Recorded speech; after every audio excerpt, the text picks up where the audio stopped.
ورحمة الله وبركاته. أهلا وسهلا بكم. اللهم صل وسلم وبارك على سيدنا محمد وعلى آله وصحبه أجمعين. النهاردة بقى هقدم لكم أكلة اقتصادية سهلة وبسيطة متاخدش وقت معايا. يعني لو في يوم جاية ومحتارة كده ومش عارفة تعملي ايه، لو عندك شوية مكرونة فايضين في كيس كده أو بواقي مكرونة مثلا سباكيتي أو من اللي هي الصغيرة المقصوصة دي، هعلمك ازاي تعملي حبة مكرونة بطماطم كده حلوين. هنعمل جنبهم طبق سلطة وشوية بطاطس محمرين، ونعدي يوم كده من الايام.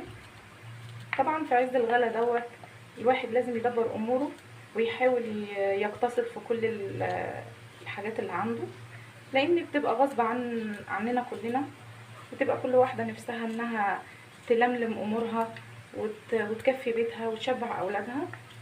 فالنهارده برضو احنا هنعمل الاكله دي، مش ما هيش يعني غاليه ولا هي مكلفه.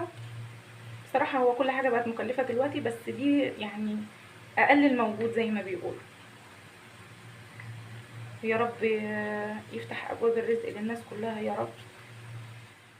انا عندي هنا بقى نبدا في الطريقه، بس قبل ما ابدا في الطريقه بتاعتي انزلي تحت اعملي لايك واشتركي في القناه وفعلي الجرس عشان يوصلك مني كل جديد. النهارده بقى اول حاجه هعملها هي السلطه، هعملها واحطها في التلاجة، وبعد كده ابدا في تحضير الوجبه بتاعتي. انا هنا خرطت جزرايه واحده بس، الاتنين التانيين هعملهم مبشور ماشي. انا مش هعملها كلها متخرطه يعني. كده انا خلصت بقى السلطه بتاعتي، مش هحداها الا وقت التقديم علشان خاطر الخضار بتاعي ما ينزلش الميه بتاعته. لما بتحطي ملح وتحطي ليمون عليها وتيجي تسيبيها شويه كده بتفضل تنزل ميه كده وتلاقيها طريت وما بقتش حلوه. فانا عمري ما يعني من طول عمري وانا بعصر الليمون والملح احطهم وقت ما اكون هغرف الاكل على طول، مش بحدقها واسيبها. فانا هحطها في التلاجة على بال ما احضر الوصفه بتاعتي. هنا عندي الميه غلت اهي، هنزل عليها بالمكرونه. انا بنزل بالمكرونه الصغيره الاول، طبعا انا هسلقها معايا.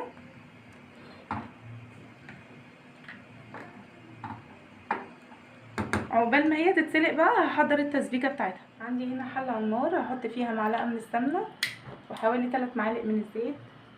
انا عندي هنا حوالي فصين توم صغيرين كده، حاجه بقى لا تذكر، يعني يعتبر فص واحد دول. هخرطهم في قلب السمنه والزيت. التوم ده لحد ما يبقى لونهم ذهبي كده. هنا فصين التوم احمروا معايا، هنزل عليهم بالطماطم.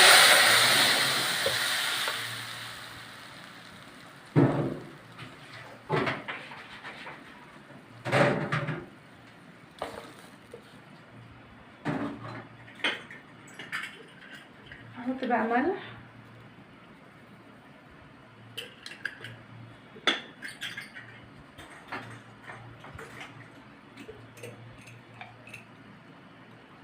فلفل وكمون،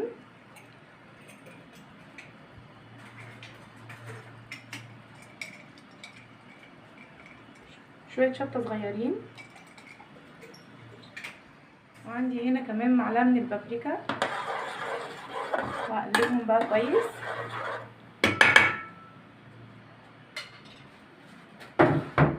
عقبال بقى ما تتسبك انا هشوف بقى المكرونه. عندي هنا المكرونه بتاعتي خلاص اتسلقت معايا كده، هي استوت معايا خلاص. انا شفتها ولقيتها خلاص استوت، هطفي عليها النار واصفيها وارجع لكم. انا عندي هنا المكرونه استوت وصفيتها كويس، هحط عليها معلقه من الزيت وهبدا ان انا اقلبها كده مع بعضيها كويس عشان ما تلزقش في بعضيها على ما الطماطم تستوي.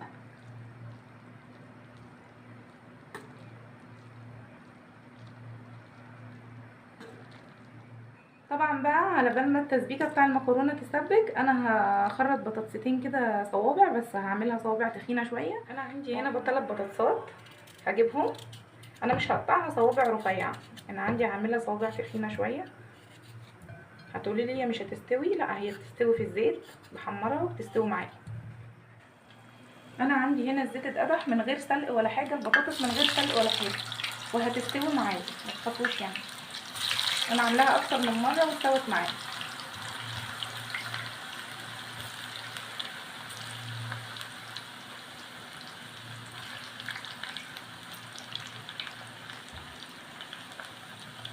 اول ما تتحمر بقى هرجع لكم تاني.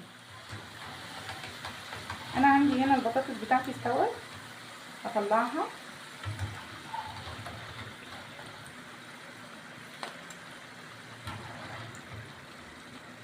واحطها بشويه ملح وبهارات وخلاص كده.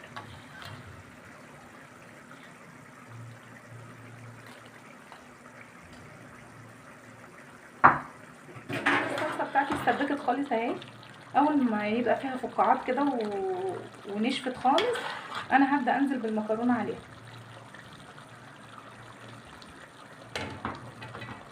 انا عندي المكرونه عشان حطيت حبه زيت بتنزل معايا على طول.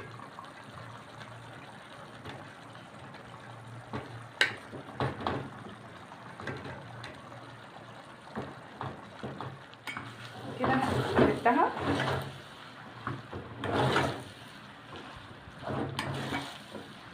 هطفي عليها النار بقى.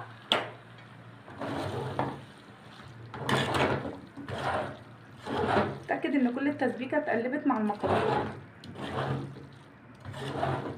وبكده اكون عملت احلى غدا لولادي، اقتصادي وسهل وبسيط ومن غير لحمه ومن غير فراخ ومن غير تعقيدات. في عز الغلا ده قضي ايامك. لو قدرتي ان انت تعملي اكله بسيطه زي دي، برضو ولادك هيحبوها، لانها برضو هي يعني انا مش حاطه جنب المكرونه لحوم ولا حاجه ولا بيض، بس والله البطاطس مع المكرونه والسلطه بتبقى جميله جدا جدا. ودايما يا رب ربنا يحسن ما بين ايديكم، ويحبب اولادكم في اكل زمان بتاع اهالينا اللي كانوا بيعملوه سهل وبسيط. وكنا مش بنعمل اللحوم يعني على طول، لا كنا بنعمله كل مده برضو. زمان كنا بناكل الاكلات الخفيفه ديت والبسيطه والاقتصاديه ديت، وكانت ايامنا بتعدي والله. وفري دايما في بيتك، وحسسي جوزك ان الدنيا لسه بخير، وان ممكن تقضي باقل الاشياء، ممكن تقضي وممكن تمشي حالك وممكن الدنيا تمشي. ما تشيلهوش اعباء فوق طاقته، عشان ما يبقاش حاسس ان هو مخنوق، وان هو بيصارع الدنيا وعمال يجري في الدنيا ومش عارف يكفي بيته. لا دايما طمنيه وحسسيه ان كل شيء سهل وبسيط، والدنيا ممكن تعدي وبأقل الاشياء ممكن نقضيها. وفي نهاية الحلقة، لو عجبكم الفيديو بتاع النهاردة اعملوا لي لايك واشتركوا في القناة وفعلوا الجرس عشان يوصل لكم مني كل جديد. والسلام عليكم ورحمة الله وبركاته.